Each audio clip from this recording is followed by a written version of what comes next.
that dirty town.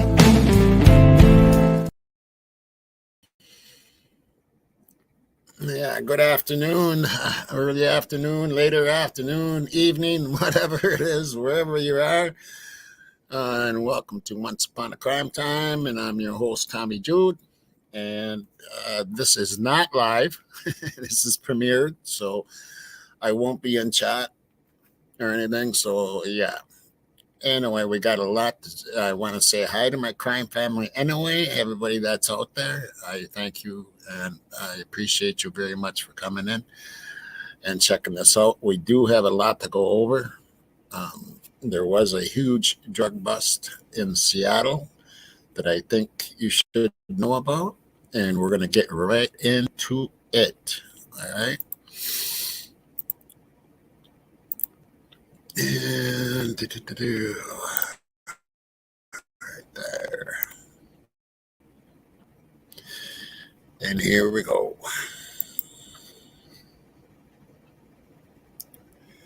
I think.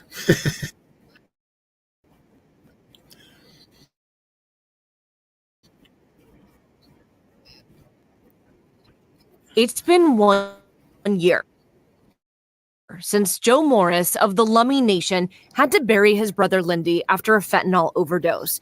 Lindy was one of 4 deadly overdoses in just 4 straight days in 2023, causing the Lummi Nation to declare a state of emergency.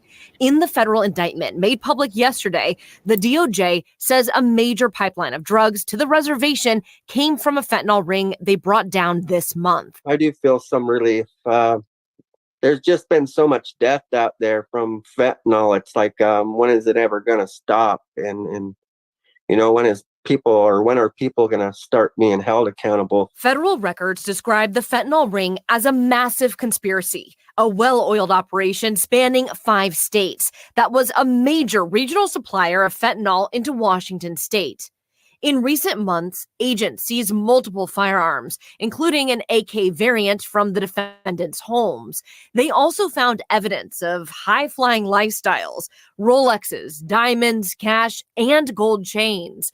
But according to documents, the biggest hauls were drugs, much of it disguised for transport in crude containers like protein powder cartons and hollowed out tires. Here's a partial list of confiscated drugs.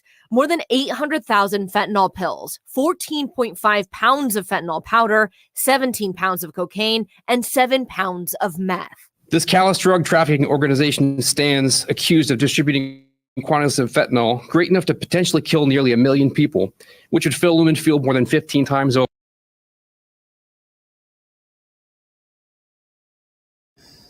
This is a huge bust, folks. This is a huge bust.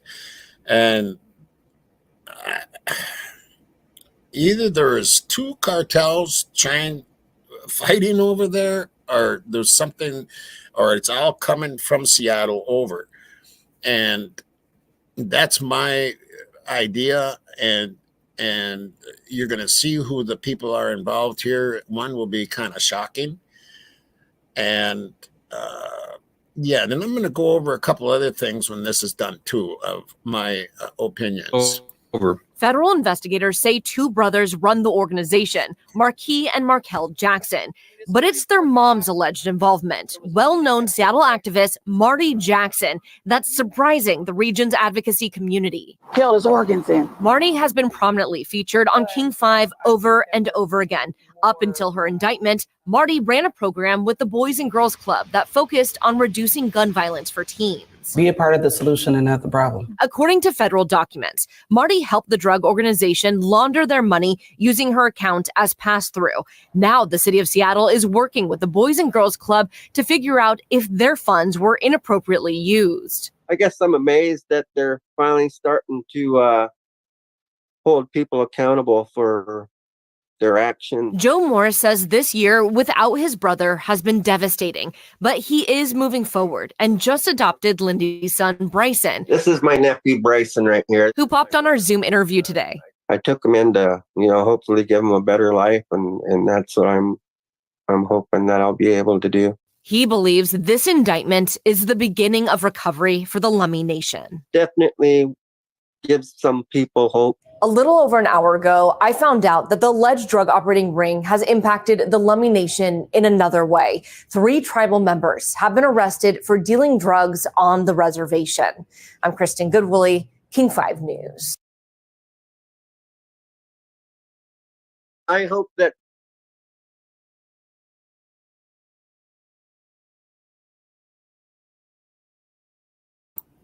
Yeah, that's a huge bust. And look who was involved. Shame on her. Shame on her. Those were coming over. It covered the Washington state. There was enough for 1 million people to OD and die. That's how huge of a bust that was. There's some people out there that think like the AN, you know, the Aryan Nation, whatever, and all them, or the big controllers and all this and that they had, and because of Kara snitching and all this, I'm going to tell you something. They wouldn't attack the kids. They would get them. They would even wait. They would even go into jail and fuck them up. They would not go after those kids unless it's the cartel, which I highly, highly, highly doubt.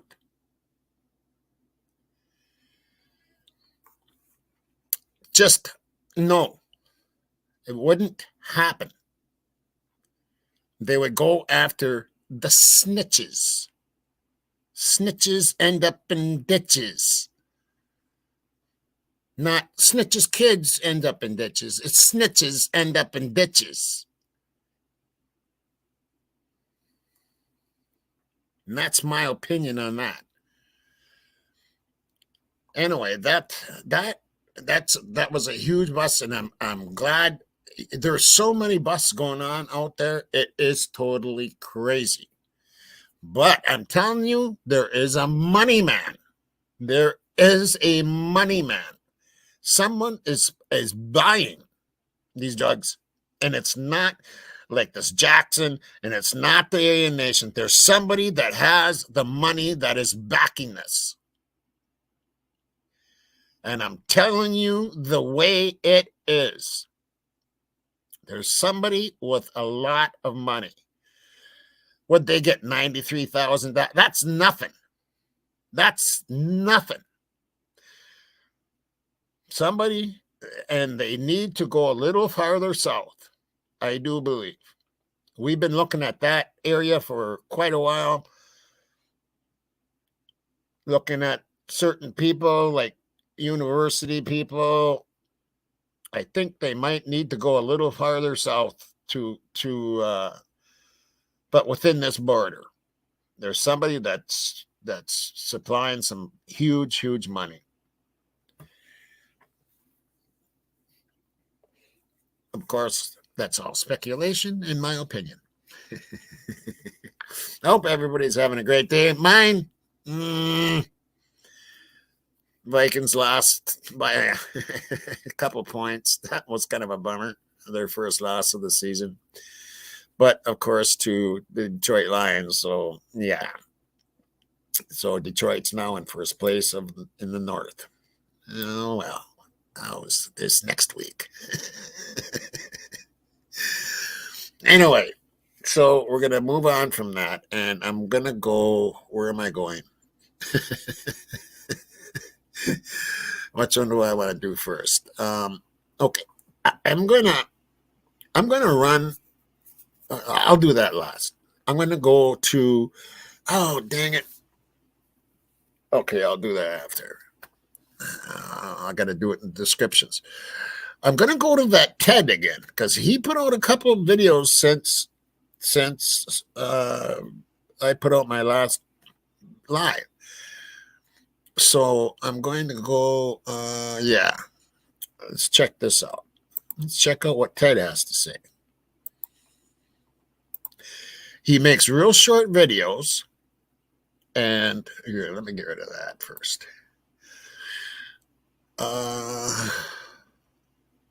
This one. This might take a second here.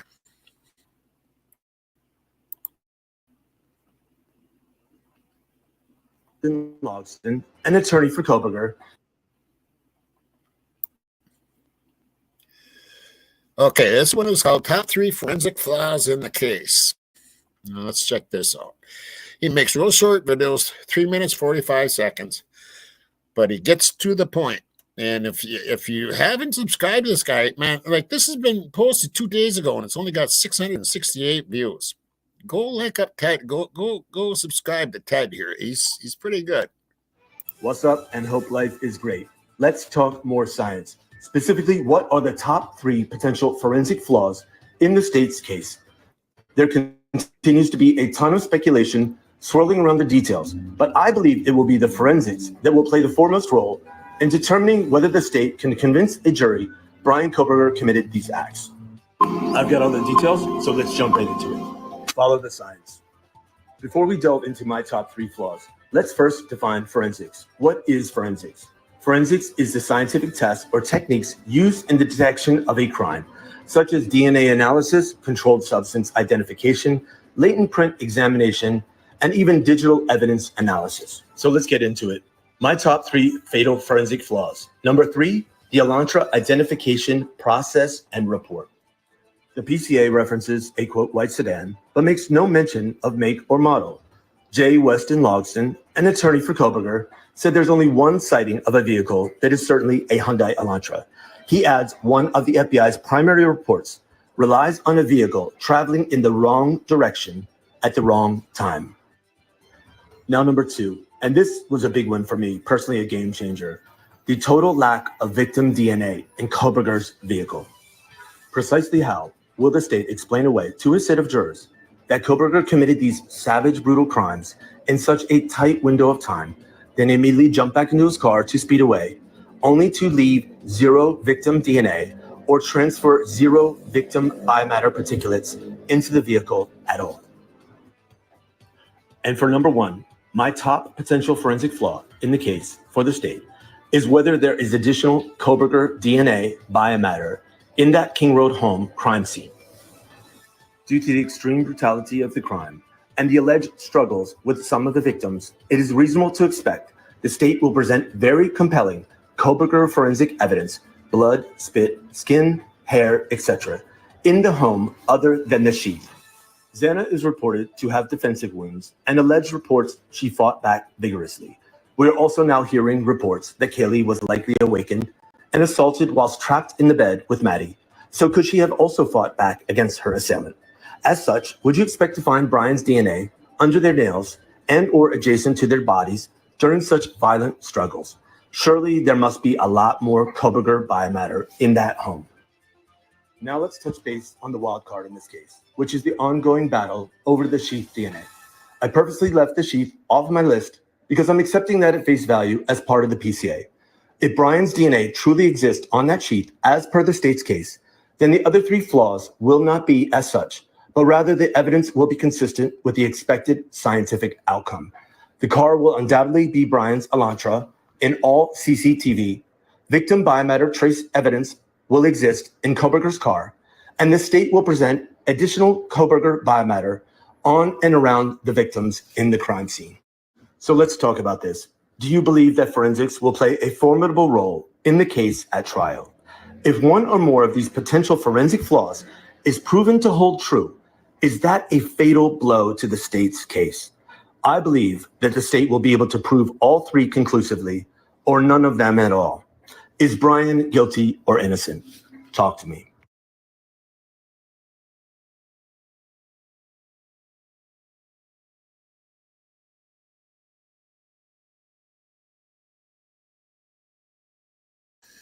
So go talk to Ted and tell him what you think, because I know what he thinks. I've already watched a lot of his videos. But of course, he has to look at everything, and we all do. If the state does have all that stuff, all their ducks in a row, he's going to go down as guilty. But I don't think they have it. And it's because of their court actions and the things they've said right in court. There was no stalking. There's too much. And the no DNA in the car, huge blow. If you're a juror, what would you think? All you have to do is cause doubt. All you have to do is cause doubt. And the touch DNA on the knife sheath, that little piece, is that, if that's all they have, they're done. They're done. Maybe they have more. We don't know. We won't know until trial. And that's what we're all waiting for. Anyway, so let's jump to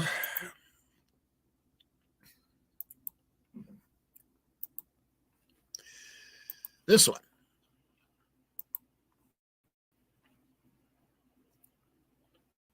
And this is also Ted. Good morning.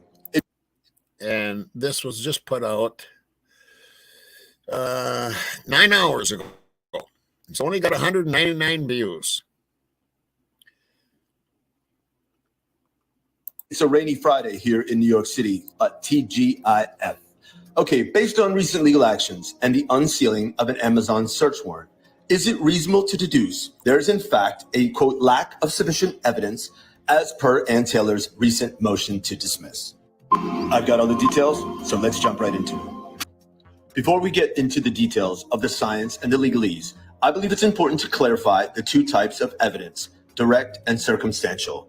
Direct evidence is evidence of a fact based on a witness' personal knowledge on observation of that fact. For instance, if I'm at a bank making a deposit and a person comes in with a gun to commit a robbery, and I see that person hold the gun up to the teller next to me and demand money, my account as a witness is direct evidence that individual committed that crime. It's as simple as that. Circumstantial evidence is the opposite of direct evidence. It cannot prove a material fact by itself. Rather, it is the evidence that tends to prove a material fact when considered together with other evidence and by drawing inference. So it is the totality of the evidence a prosecutor can pull together, and it's up to a set of fair and impartial jurors to weigh that totality and determine if an individual committed a crime beyond a reasonable doubt. So let's get into it. The PCA is 100% circumstantial evidence. There exists no direct evidence to date to prove Mr. Brian Koberger was inside that King Road home, as alleged by the PCA, committing those crimes. Dylan was only able to provide a description of a figure, quote, clad in black with bushy eyebrows, but was never able to identify Brian. As a footnote, was a lineup ever conducted where Dylan could point out the suspect? So again, if no direct evidence exists, it's up to the prosecutors and investigators to continue to collect circumstantial evidence to build up the case and for the jurors to weigh that totality of the evidence against Mr. Koberger to issue a verdict. Just yesterday, we learned more about a blizzard of search warrants issued by the state, including a search warrant to Amazon on, quote, all detailed customer click activity pertaining to a specific type of weapon and accessories. So the state was basically looking for receipts, like literally. There were also search warrants to Google and Reddit. Again, more circumstantial evidence in the hopes of building up the case, but nothing was confirmed. But the most intriguing and compelling information I was able to deduce from these legal actions is that a whopping 6 full months had passed since the arrest of Mr. Koberger, and the state was literally reaching for a receipt. 6 full months had passed, which was plenty of time to collect, test, and analyze the full spectrum of the DNA from such a bloody and horrific crime. If compelling forensics of either the home and car had already existed, would the state really be reaching for a receipt 6 months later? Then, just a couple weeks later, J. Weston Logsdon filing a bombshell legal document on behalf of Mr. Koberger, stating, quote, there is no connection between Mr. Koberger and the victims, and, quote, a total lack of victim DNA in Mr. Koberger's car. In August, the defense drops another Hiroshima bomb on this case, a motion to dismiss with allegations including, quote, prosecutorial misconduct by withholding exculpatory evidence and, quote, lack of sufficient evidence. Would Ann Taylor perjure herself and file this motion to dismiss if the state had very compelling forensics, blood, spit, hair, skin, inside that King Road home or in Mr. Koberger's car? Talk to me.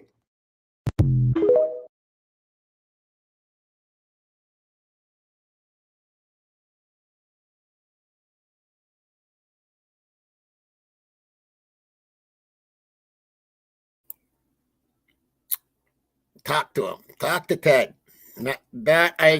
Ted, you nailing it right on the head. Nailing it right on the head. He brings up very good points, and he gets to the points quick and fast. I wish you luck with your channel. I'll try to bring you as much as I can. I will leave his link in the description.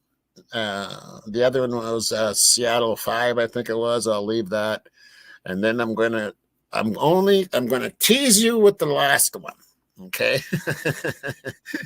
I'm gonna tease you with the last one because they only put it out 4 hours ago, and it's an hour long, and I'm not gonna play the whole thing. I'm only gonna play a few minutes to show you what it's about because it's pretty good. And they're always really good. And oops, let me get this set up here. Okay. I'll show you a few minutes of this, and this is one of our favorites.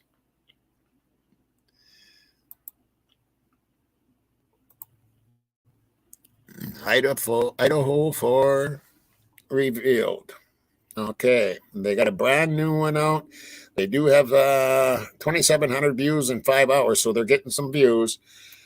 If you haven't seen this yet, go watch it. I haven't watched the whole thing. I've only watched like 10 minutes of it or something.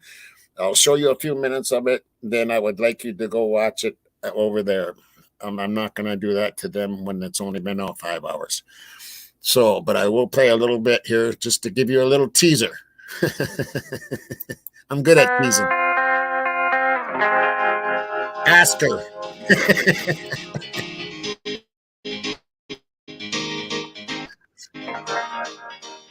Can you tell us what the authorities have been telling you? We want to do anything that we can to help you to get justice for your daughter and the rest of the victims. What are they telling you?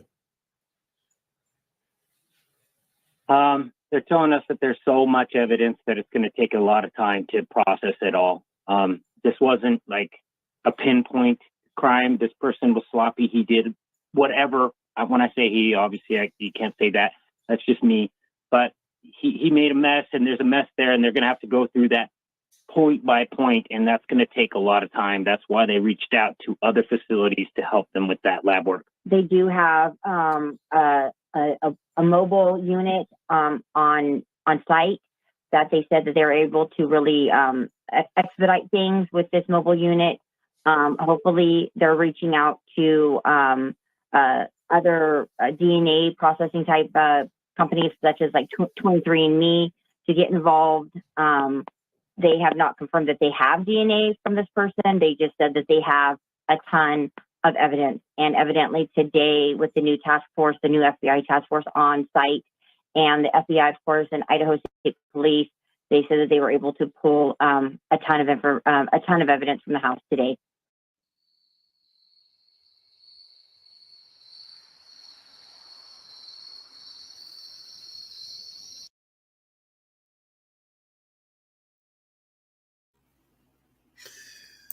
So this was 1 week after the murders took place that IGG, also known as FIGG, was being discussed by law enforcement as an alternative to a real investigation.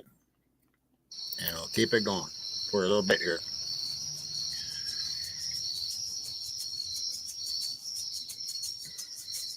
Nine days later, these two things happened. My son's birthday's November 29th. Oh, look at that invoice. Throughout.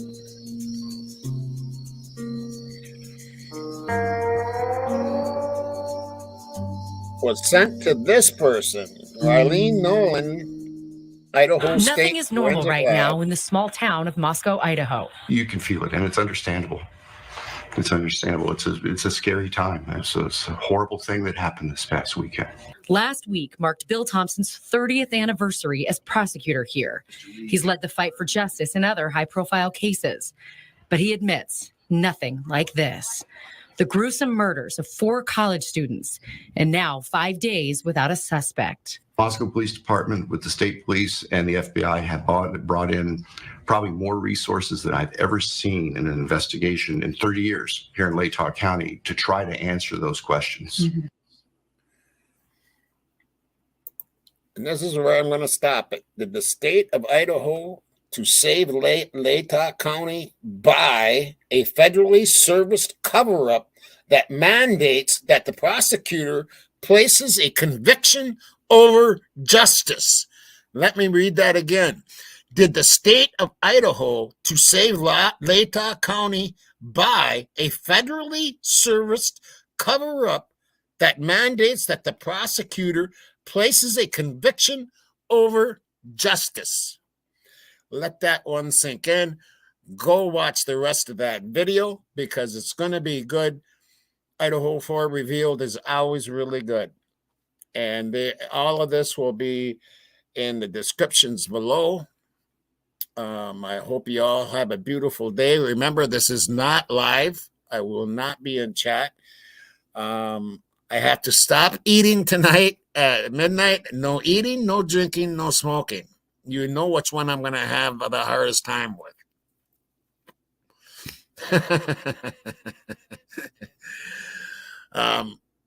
They're going to keep me overnight and go from there. I'm expecting just one night. So I might be back by Thursday or something, depending on how I feel. So anyway, I hope you all have a beautiful day today. I love you all very much. And this is Tommy Jude saying, until next time, rock and roll.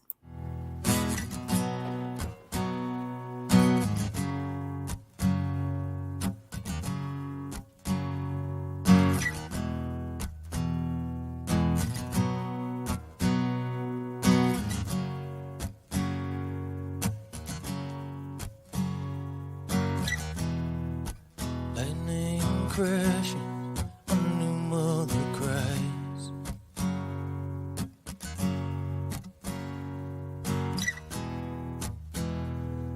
Listen to the fall to the floor.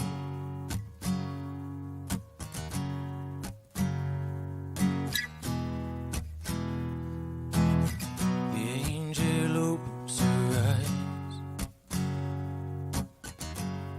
The confusion sets in before the doctor can even close the door.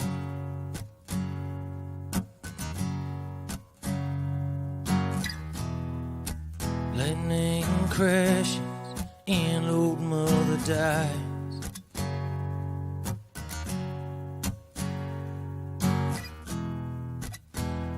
Her intentions fall to the floor.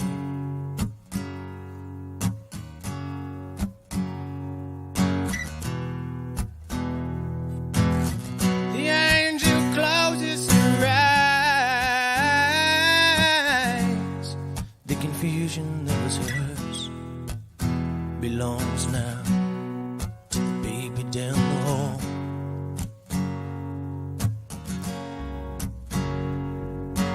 Oh, I feel it coming back again, like a rolling thunder chasing the wind, forces pulling from the city to the other. I can feel it.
That song was dedicated to Elias, a friend of my grandson's that was killed in a car accident. He came up here all the time, and I mean, he was part of the family. You know, he liked to chop wood for us, for us older folks, and my grandkids are really affected by it. And we love you, Elias. And yeah, life is too short. Enjoy it. See you next time.